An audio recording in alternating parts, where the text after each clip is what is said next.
Esto es Construyendo el Debate. Gran parte de la mexicana, de los mexicanos estábamos... Política. Periodismo. Movimientos sociales. Estados Unidos tiene una cultura. Negacionista. Opina, argumenta, analiza.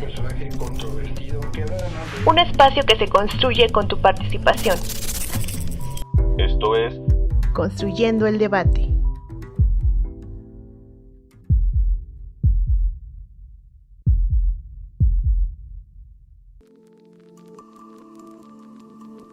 Inflación, seguridad alimentaria, crisis energética, descomposición de los sistemas de seguridad, gobernanza internacional y la incapacidad de proteger bienes comunes como los alimentos, la energía o el clima son algunos de los temas que se ponen en la agenda para 2023. Las proyecciones para esta anualidad implican la aceleración en la competencia energética.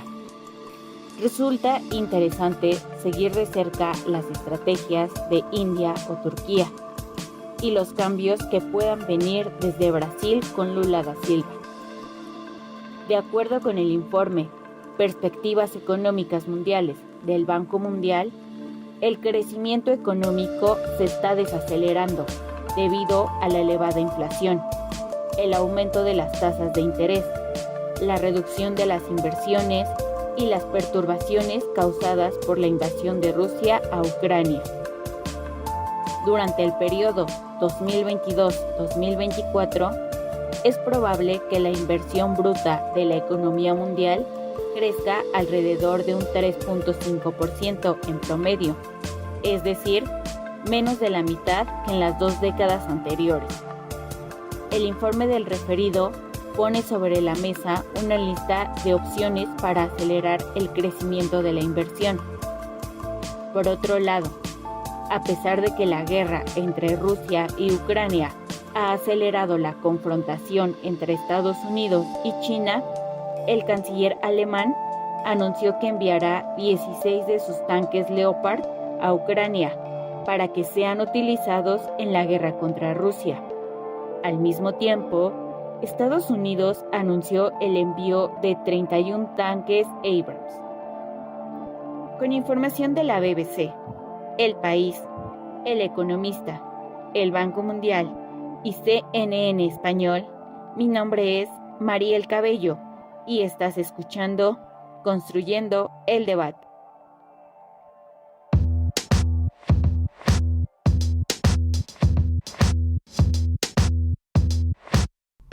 Buenas noches, les saluda Sofía Gamboa.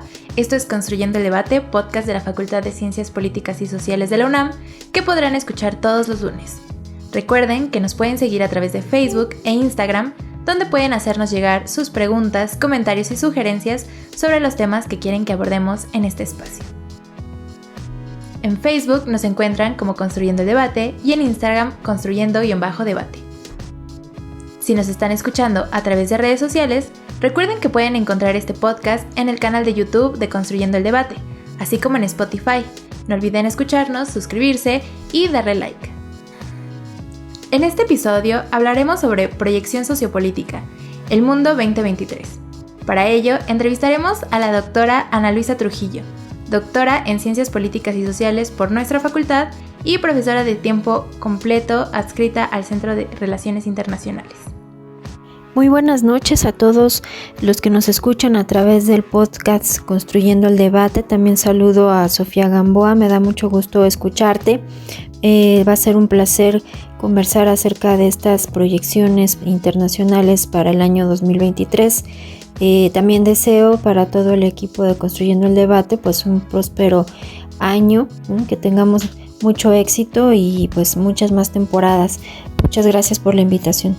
Buenas noches, doctora. Para comenzar con esta entrevista nos gustaría preguntarle ¿qué temas marcarán la agenda política a nivel internacional para el 2023 y qué relevancia tienen? Bueno, creo que el primer tema del que tendríamos que hablar es precisamente de la guerra en Ucrania.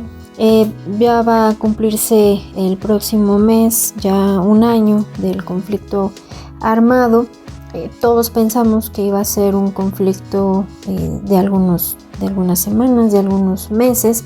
Se ha prolongado muchísimo más de lo que los analistas esperarían y mucho más de lo que pues quisiéramos en términos reales. Y bueno, no se ve tampoco una solución pronta para este conflicto, dadas las últimas noticias que hemos estado leyendo en los diarios respecto al envío de tanques de armamento pesado, ¿no? La posibilidad de que se le suministre al ejército ucraniano incluso aviones de combate, ¿no? Hay un debate en Estados Unidos y en Europa sobre qué posibilidades hay de suministrar también aviones de combate, porque bueno, Rusia ha configurado su estrategia después de estas pérdidas y después de este pues revés que tuvo en la última parte del año 2022. Sin embargo, pues es importante también mencionar que pese a todo este apoyo, ¿no? que viene a partir del suministro de armamento pesado y de la posibilidad de mandar todavía más pertrechos, bueno, tenemos que hablar de cuánto más podrán aguantar las poblaciones de los países aliados de Ucrania, ¿no? Si bien la opinión pública europea no ha cedido en el apoyo hacia Ucrania, ¿no? Como país agredido, que lo es, pues es una realidad que hay un contraste importante entre quienes están de acuerdo en que se siga apoyando a Ucrania, ¿no? Por ejemplo, tenemos el caso de Suecia y de Finlandia, que tienen 97 y 95% de apoyo de la población, en contraste con Francia, donde ya el apoyo a la guerra en Ucrania pues se muestra casi en un 66% de la población.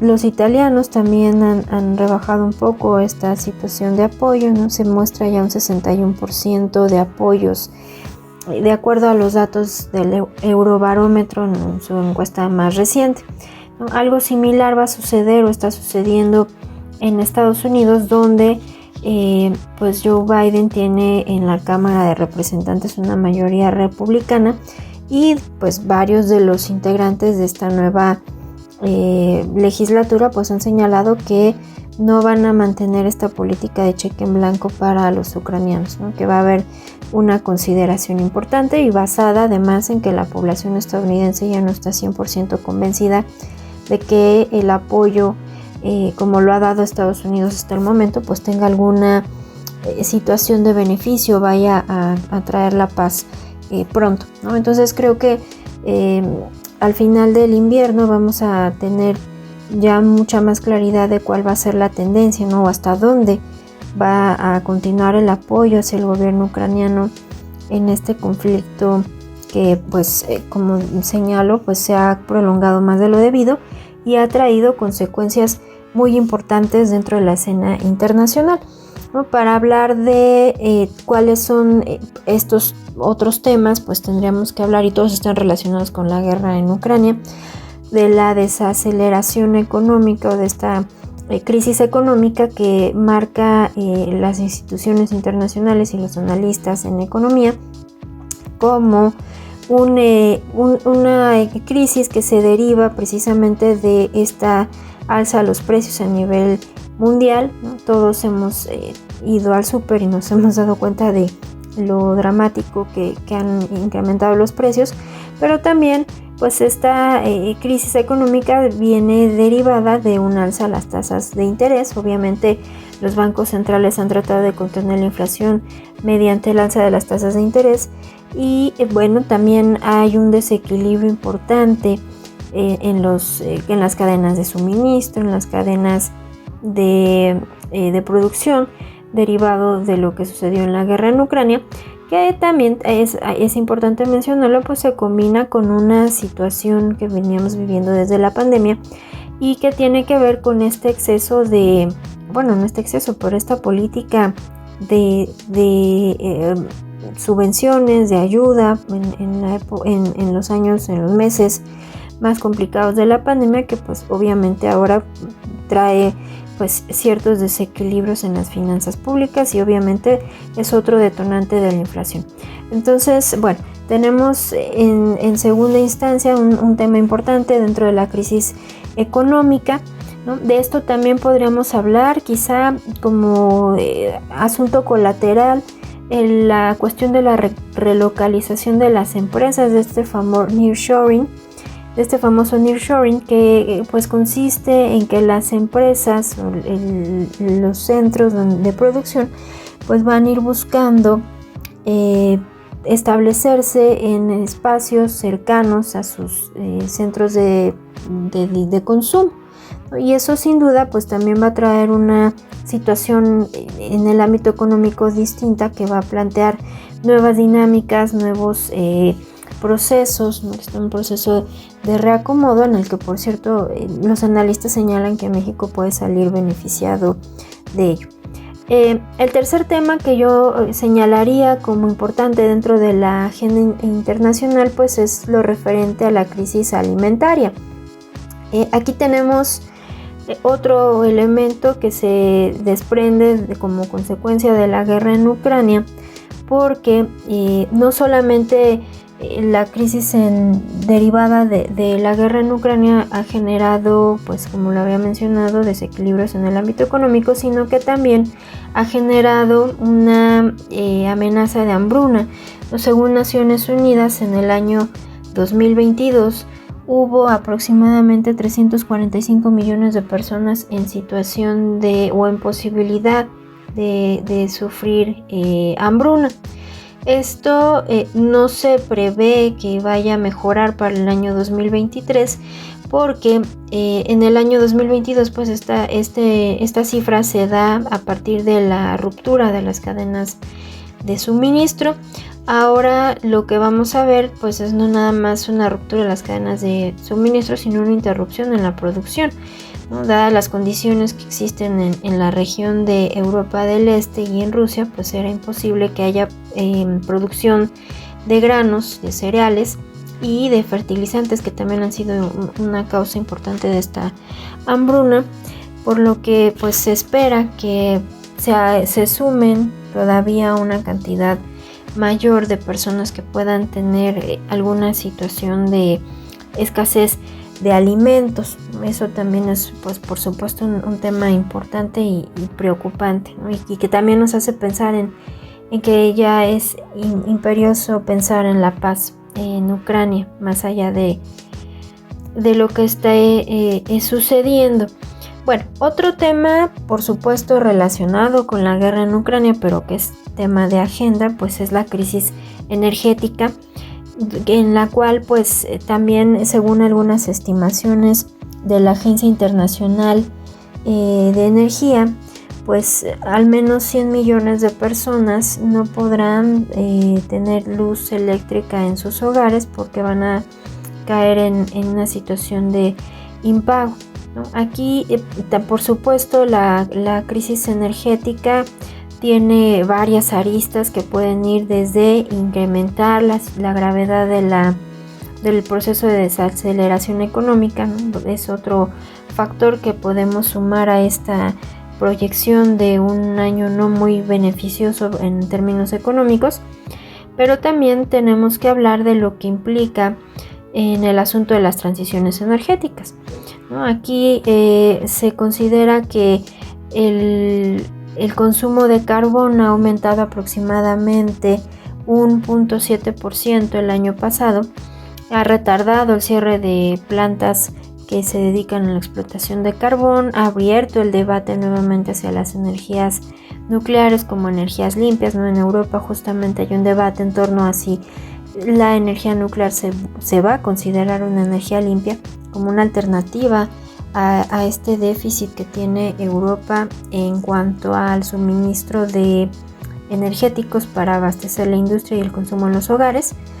En este sentido, según también algunas proyecciones de la Agencia Internacional de Energía, se calcula que Europa puede enfrentarse a la escasez de 30.000 millones de metros cúbicos de gas para el verano. Entonces aquí también hay un debate interesante en cuanto a buscar nuevas políticas, ¿no? Ya hay una política conjunta de compra de gas, se está tratando de avanzar en ese sentido, pero pues la gran disyuntiva es a quién se le compra esta cantidad de gas que suministraba Rusia. Por ahí hay algunos candidatos, está Argelia, Noruega, Azerbaiyán, incluso está la propuesta lanzada por Francia de revisar las sanciones que se le impusieron a Venezuela en su momento, tratando de acercar a Venezuela al diálogo con los opositores políticos de Nicolás Maduro, de forma que pueda ser considerado un país ya no autoritario, y eso permita que Venezuela se convierta también en un oferente de gas y de petróleo. Entonces tenemos una situación complicada, ¿no? Sin duda. La crisis energética va a seguir siendo un tema dentro de la agenda y lo será también por, como había mencionado, pues porque no ha permitido o ha pues de alguna manera retardado, empañado este proceso de transición energética, ¿no? También hay un asunto ahí con China, donde China es uno de los grandes oferentes de energías limpias y se tendrá que trabajar también en la relación con China para el suministro de sobre todo paneles solares. En ese sentido también se convertirá en un tema importante el acceso a las tierras raras, ¿no? Que son fundamentales no solamente para estas tecnologías limpias, sino también para aparatos y dispositivos relacionados precisamente con el avance tecnológico, que según algunos estudios pues puede reducir casi en un 15% la emisión de gases de efecto invernadero. Y finalmente mencionaría como otro tema dentro de la agenda la crisis intensa que vive el multilateralismo en estas épocas, ¿no? Ha sido poca la acción de las Naciones Unidas dentro del conflicto en Ucrania, y a medida que se complejiza la agenda internacional y los temas, estos riesgos a la seguridad, no solo internacional, sino también a la seguridad humana, pues vamos viendo cómo los mecanismos van siendo insuficientes, ¿no? Pareciera que la realidad ha rebasado también a las instituciones multilaterales y los países han sido incapaces de generar estos nuevos mecanismos, estas formas de diálogo que pudieran generar alguna especie de luz dentro del camino, ¿no? Para muestra pues un botón, la crisis en Ucrania no tiene ni remotamente posibilidades de que podamos verle final. Entonces, yo señalaría estos temas, ¿no? La guerra en Ucrania, la crisis económica, la crisis alimentaria, la crisis energética y la crisis del multilateralismo como los grandes temas que van a ocupar la agenda internacional en este año que comienza. A continuación, vamos a un pequeño corte, quédense con nosotros, vamos a escuchar la cápsula En el Librero. En el Librero. Cápsula con la información y reseña de las últimas publicaciones de la Facultad de Ciencias Políticas y Sociales de la UNAM.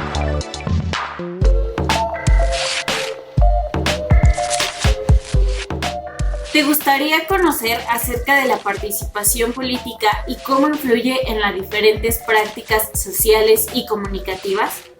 ¿Conoces el uso del hashtag #VaNoVa y los 11 compromisos contra la corrupción? ¿Sabías que los videojuegos también influyen en la toma de decisiones electorales? Si te interesan estos temas, te invitamos a que leas el libro Repensando la participación política en el entorno multimediático, coordinado por el Dr. Daniel Peña Serret, el cual está fragmentado en 2 partes, dividido en 8 capítulos. El capítulo 1 es escrito por el Dr. Daniel Peña Serret, titulado Repensando la participación política a partir de las prácticas sociales y comunicativas, en el cual se plantea la perspectiva teórica desde la cual se entienden las prácticas políticas y comunicativas. Para ello, conviene revisar cómo ha sido entendida y analizada la participación política. También se observa cómo el sujeto de la participación son los ciudadanos, dentro de una comunidad políticamente organizada, cuyo actuar es voluntario, transcurre dentro del ámbito público y las actividades en que se involucran tienen la finalidad de influir en las decisiones públicas y en los resultados. El segundo capítulo también es escrito por el Dr. Daniel Peña Serret. Lleva por título Participación política desde sus acciones y prácticas, una propuesta de modelo de análisis. En dicho capítulo se argumenta que la mayoría de las personas cuando se relacionan con el mundo político lo hacen a partir de sus prácticas comunicativas y en distintos ámbitos de la vida cotidiana. La relación entre la política y los medios sociales recurren a bases de datos de rastreo digital que se han enfocado en la participación electoral y comunicación política en campañas dentro del entorno digital. El uso de Internet ha pasado a formar parte de los repertorios de acciones de organización y movilización política. El capítulo 3 es escrito por Guadalupe Sosa y Miguel López, llevando por título Empresarios y nuevas formas de participación política, los 11 compromisos contra la corrupción y el uso del hashtag #VaNoVa. El estudio de caso consiste en las iniciativas de manifestación virtual en las que ha participado la Confederación Patronal de la República Mexicana, que lleva por título 11 compromisos contra la corrupción y el uso del hashtag #VaNoVa, mediante el cual se identificaban las propuestas de los candidatos presidenciales que participaron en el proceso electoral presidencial de 2018, con el fin de manifestar con qué medidas estaban de acuerdo. Lo que se busca es plantear si esa intervención puede ser vista como una forma de participación empleada por el sector privado. El capítulo 5, titulado Entornos multimedia y participación política, el papel de los videojuegos serios en la toma de decisiones electorales, está escrito por David Cuenca Orozco y explica que comprender la manera en que las prácticas comunicativas en entornos digitales, específicamente en videojuegos serios, inciden en puntos de vista respecto a las prácticas políticas y la toma de decisiones electorales de las personas. Por un lado, el videojuego se relaciona con la política al menos en dos sentidos. Por un lado, los contenidos del videojuego digital hacen alusión a diferentes dimensiones de la política, principalmente realizando críticas a ciertos gobiernos. Y por otro, al ser una industria cultural y creativa, el videojuego es regulado mediante distintas instancias políticas, ya sea por sus sistemas, títulos o contenidos. El capítulo 8, escrito por Carlos Sánchez y Sánchez, titulado El campo de la comunicación política, el cambio en el orden de preferencias, expone que la comunicación política conforma un proceso en que identidades y compromisos políticos toman forma, se destruye y se vuelve a conformar como resultado de la interacción del conflicto entre individuos, partidos políticos, sindicatos, iglesias, medios de comunicación, corporaciones y la opinión pública en formas de sondeos. Si te gustó este libro, recuerda que puedes adquirir esta publicación en el Departamento de Publicaciones de la Facultad, ubicada en el edificio G, planta baja, o en la librería de la Facultad, ubicada en la planta baja del edificio C, a un costado de la cafetería. O también puedes escribir al correo electrónico suscripciones@politicas.unam.mx para mayores informes de esta y otras publicaciones de tu interés. Mi nombre es Mariel Cabello. Hasta la próxima.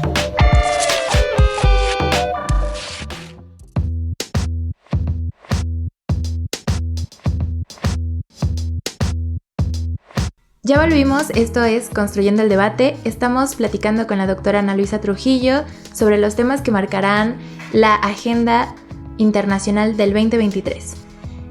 Sin duda, como usted nos comenta, no podemos quitar el dedo del renglón en la problemática Rusia-Ucrania como epicentro de varias de las problemáticas que van a abarcar la Agenda 2023, entre ellas, ya lo mencionaba, la crisis alimentaria, la crisis energética y por supuesto la crisis económica.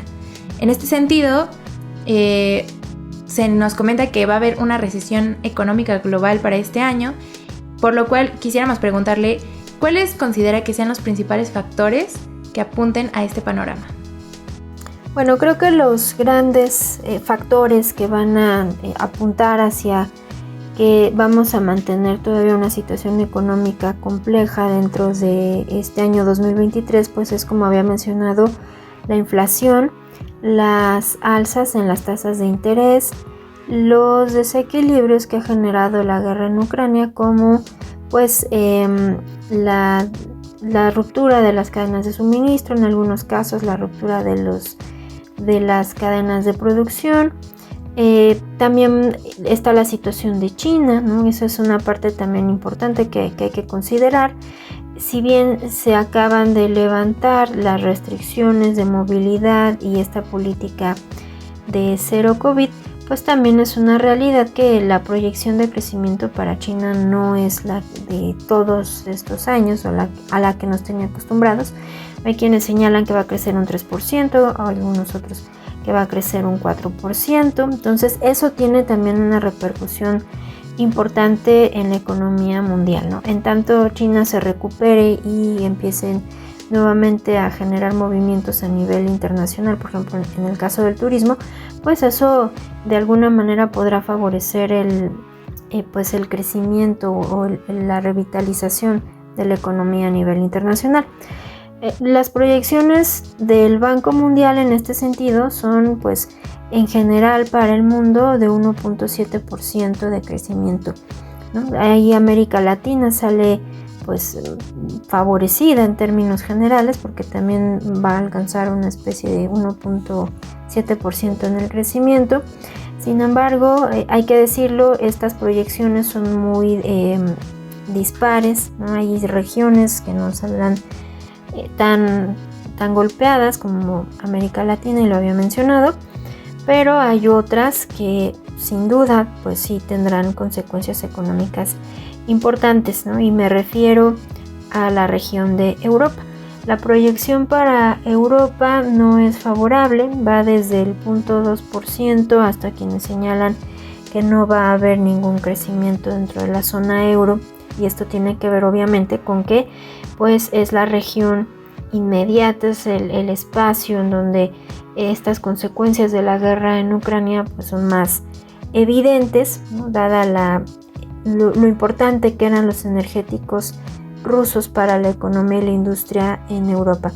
Entonces tenemos un panorama complejo. Sin embargo, los analistas señalan que al menos la inflación va a ceder para el segundo semestre del año 2023, aunque esto no significa que vaya a volver a los parámetros que teníamos antes de la pandemia, ¿no? Se señala que va a detenerse, va a haber una rebaja, pero algunos piensan que va a quedarse en un 4%, lo cual no alcanza los niveles que teníamos previo a la pandemia, y eso pues obviamente va a tener una repercusión y una condición importante dentro de la economía mundial. Como nos comentaba al inicio de esta entrevista, la guerra en Ucrania y cómo se desarrolla este conflicto marcará la pauta de muchos de los temas que estaremos abordando en esta agenda internacional. Es por esto que le queremos preguntar de qué manera la guerra ha acrecentado los problemas económicos en la Unión Europea y cuál es su impacto a nivel global. Bueno, también de qué manera la guerra en Ucrania ha acrecentado los problemas. Bueno, lo hemos mencionado de alguna manera. En primer lugar, pues yo creo que lo más significativo y dramático pues son las sanciones que se le imponen a Rusia, esta incapacidad que tienen los países de comprar el petróleo ruso y de considerar que a través de esta sanción o de esta política de no comprar más petróleo pueden detener o podrían pues sí, detener la acción de Rusia, ¿no? Tratar de contenerlo. Hasta el momento creo que eso no ha funcionado del todo, porque tenemos por ahí a la India comprando grandes cantidades de petróleo y de gas ruso, y eso, bueno, ha aliviado un poco la economía rusa y ha permitido pues seguir en el frente de guerra. Otro elemento que ha agravado la situación económica pues tiene que ver pues con lo que había mencionado sobre la crisis alimentaria, ¿no? Y esta posibilidad una hambruna mundial, ¿no? Ya no se ve como una perspectiva, sino es una realidad. Los países más afectados se encuentran en la región de Medio Oriente y bueno, cada vez hay más descontento social. También ese es un elemento importante que hay que mencionar, ¿no? Esta situación en donde la gente ve deteriorada su capacidad de compra y donde en algunos casos les es imposible adquirir alimentos, y esto genera pues una ola de manifestaciones de descontento que te pueden sumar también a estas condiciones que han cambiado a partir de la guerra en Ucrania. Y bueno, finalmente pues mencionaría también esta relocalización de las empresas, ¿no? Que había mencionado, el nearshoring y esta reubicación, esta nueva configuración de la economía a nivel mundial y de los procesos productivos a nivel mundial, en donde también las condiciones que vive China van a abonar a que haya un reacomodo en la forma en la que se produce y se distribuyen los productos a nivel mundial, en donde, por cierto, algunos analistas señalan que México puede salir beneficiado. Mencionaría quizá una reconfiguración también en las alianzas, en los aspectos, en los contrapesos geopolíticos a partir de lo que sucede en la guerra en Ucrania. Habíamos mencionado mucho qué tanto va a aguantar la población europea y estadounidense esta política de apoyo al gobierno ucraniano como una forma de contener las perspectivas que tiene Rusia en la política internacional. Pero también es importante mencionar el papel que juega China en este sentido, ¿no? Qué tanto va a seguir apoyando o no teniendo una posición muy clara respecto al conflicto. No sabemos de la relación cercana que tienen con Rusia, pero es una realidad que estas condiciones de cadenas, de rompimiento de cadenas y de reacomodo, como mencionaba hace un momento, pueden ser no favorables a China, y eso los puede hacer pues cambiar la perspectiva, inclinar la balanza de algún lado para que pues la guerra en Ucrania finalice.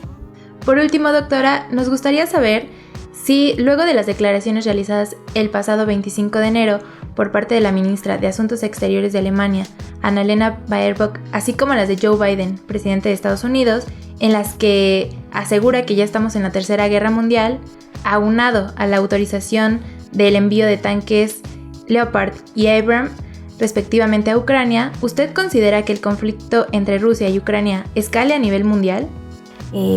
Creo que no. Sí, sé que pues las perspectivas de mandar más armamento pesado pueden cambiar y nadie esperaba un conflicto como este, ¿no? Sin embargo, yo quiero pensar que no, porque dadas las condiciones tan interdependientes, tan entramadas que vivimos ya en las economías a nivel mundial, pues creo que no sería favorable para nadie. Y creo que, como había mencionado, la población de los países que están apoyando a Ucrania tienen un papel importante en este juego, y no creo que vaya a escalar mucho más allá, ¿no? Tampoco creo que Rusia tenga capacidad para hacerle frente a a la OTAN como tal. Sé que ellos pertenecen a la Organización de Cooperación de Shanghái y tienen una dinámica distinta, pero pues como había mencionado hace un momento, no creo que China quiera acompañar a Rusia a ninguna empresa bélica. Entonces no, creo que no escalará a nivel mundial. Creo que lo que vamos a ver al final del invierno es más bien mucha más presión para ceder o para sentar a negociar a Ucrania y a Rusia.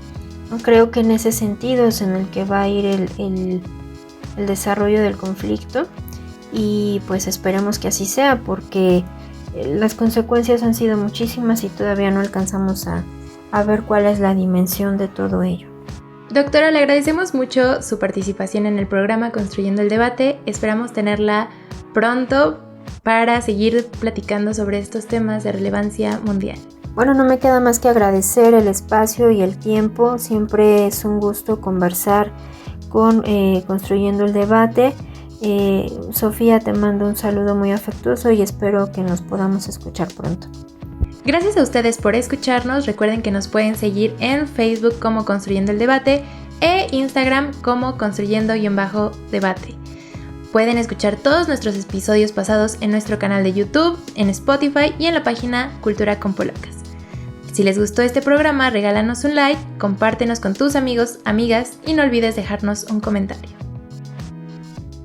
Este podcast es producido por la Coordinación de Extensión Universitaria de la Facultad de Ciencias Políticas y Sociales a cargo de la maestra María Auxiliadora Sánchez Fernández. En la producción, Carlos Corrés Cajadillo.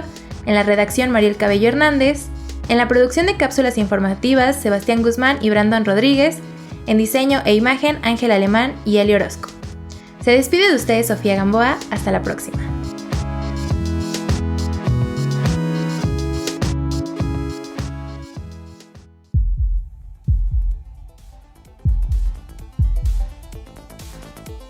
Esto fue Construyendo el Debate. Pues gran parte de la mexicana Política. estábamos esperando esto hacia Periodismo.